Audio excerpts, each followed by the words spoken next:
Why don't you understand? You're a woman. Why are you trying to use my gender against me right now? Your entire culture is so sexist. My culture is so good, it's dignified. Kimberly is quickly having to learn just how different things are in India, and she's beginning to see a totally different side to TJ. After just one day, she's already feeling totally alone. Can you acknowledge the fact that this isn't what I wanted? Can you just say I understand? These two have to find a better way to communicate. Kimberly's definitely hot-headed, but I think TJ's been adding fuel to the fire. Now, before we get ahead of ourselves, let's rewind back to the start of this episode. We left Kimberly and TJ on Kimberly's first day in India. She'd just seen her new apartment, her new home, and to say she wasn't happy would be a bit of an understatement. In fact, it caused her to have a meltdown. So when we join them in the aftermath in this episode, TJ is running downstairs to his family to vent his frustration. ये कमी है, वो कमी, ये कमी है. बदतमीजी नहीं चलेगी यहाँ पर.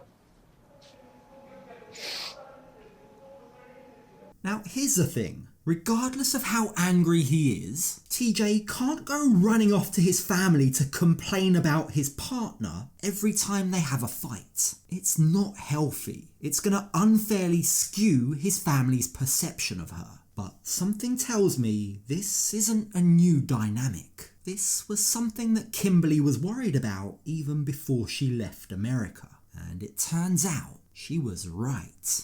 If TJ and I start arguing, is his whole family going to get involved? Well, yeah, it looks like they will, Kimberly. You see, even before TJ finishes telling his family what's happened, they've already heard enough to form a pretty harsh opinion. And surprise, surprise, they're siding with TJ. She started fighting and I was getting very much annoyed because TJ is also tired. And she started calling this house. Your mind is bull.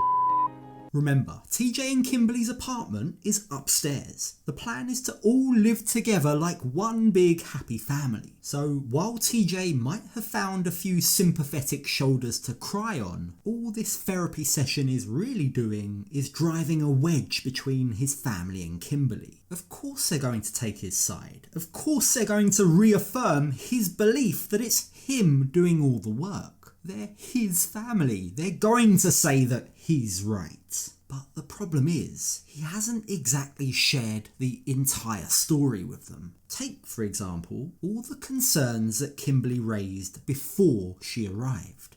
That's where I'm gonna live every single day, and the details that he's building from scratch are driving me insane because they're not what we agreed on. Kimberly knew that the state of the apartment could trigger her. She told TJ up front how important it was. But I guess TJ's family only saw one side of this. They only saw TJ's hard work going into the apartment. So they've only got half the story. The problem is, by running to his family, by being this dramatic, it's only going to foster resentment towards Kimberly.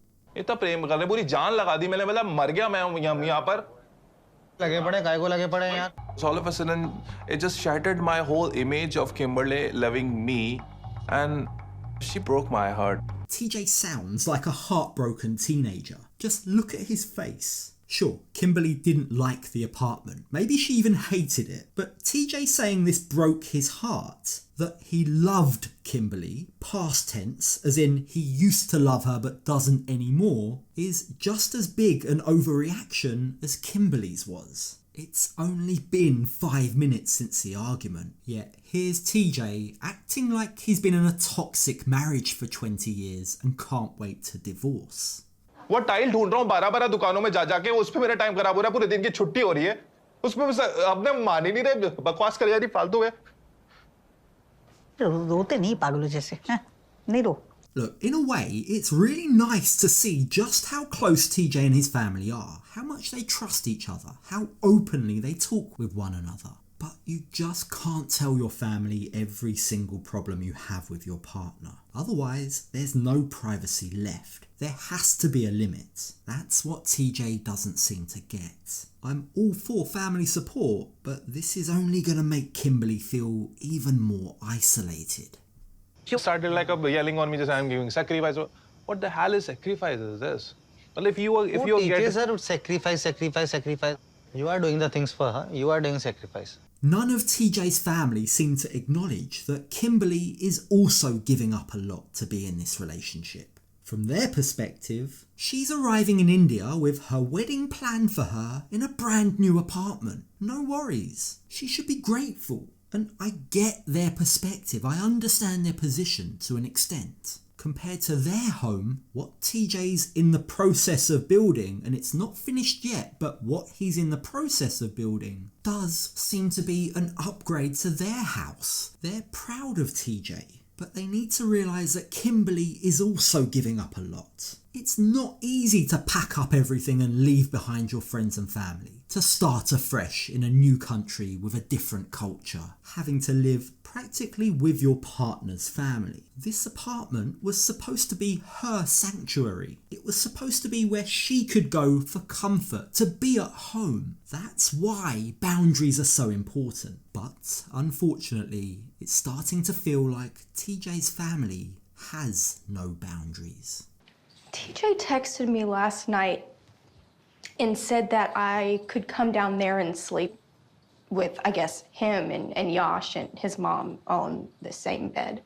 This is strange on a number of levels. Look, TJ sleeping in the same bed as his mum every night probably requires a deep psychological analysis of its own, so I'm not even going to touch that. But now he wants Kimberly to join them. I don't know about you, but there's not enough money in the world that you could pay me to spend an awkward night in bed with my mum and my wife together after we've just had an argument. No way. TJ just really has no idea how to separate private life from family life. But that, you can already tell, is going to be a big problem because Kimberly wants to have her own space.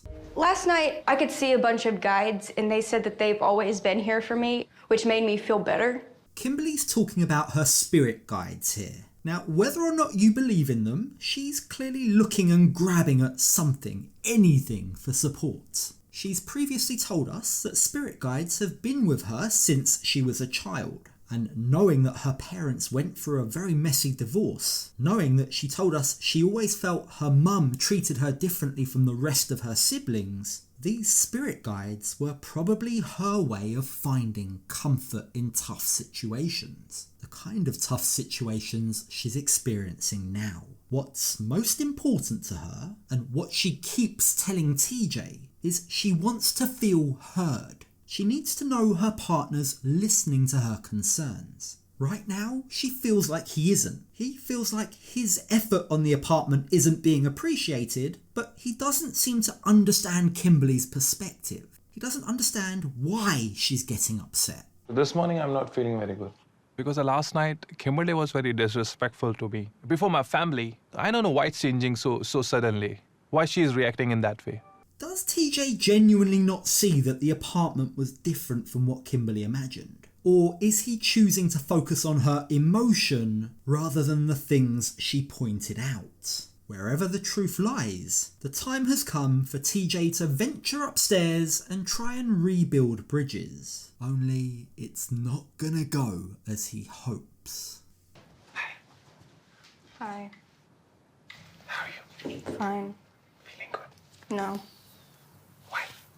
Are you serious, TJ? You can't just approach her like a puppy dog and expect everything to be okay. This fight was way too explosive to just try and casually sweep it under the rug. Look, Kimberly might be hot-headed. She might not be as positive as she makes out. But she's actually being the more mature one here. When she finally gets to talk, TJ's quick to point out exactly how she offended him. Let's talk about the respect. Whenever I said you were acting like a dick? Yeah. So what? That's not abusive. I did not say you were an ass.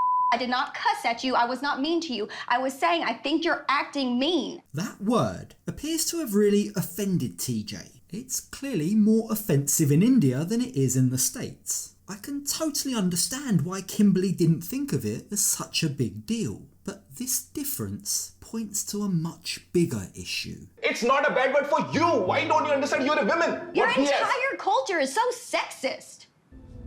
My culture is so good, it's dignified. For TJ and in his culture, there are very clear gender roles. There are things that women can or can't do, can or can't say. The duties and expectations of women are different to men, and that, for Kimberly, is always going to be a problem. Kimberly wants a partner, but TJ wants a wife, and a wife in the Indian sense of the word. The truth is, if he also thought of a couple as a partnership, then I don't think he'd have as much trouble acknowledging Kimberly's concerns. And I'm just asking you to say you heard me, and you will not do it!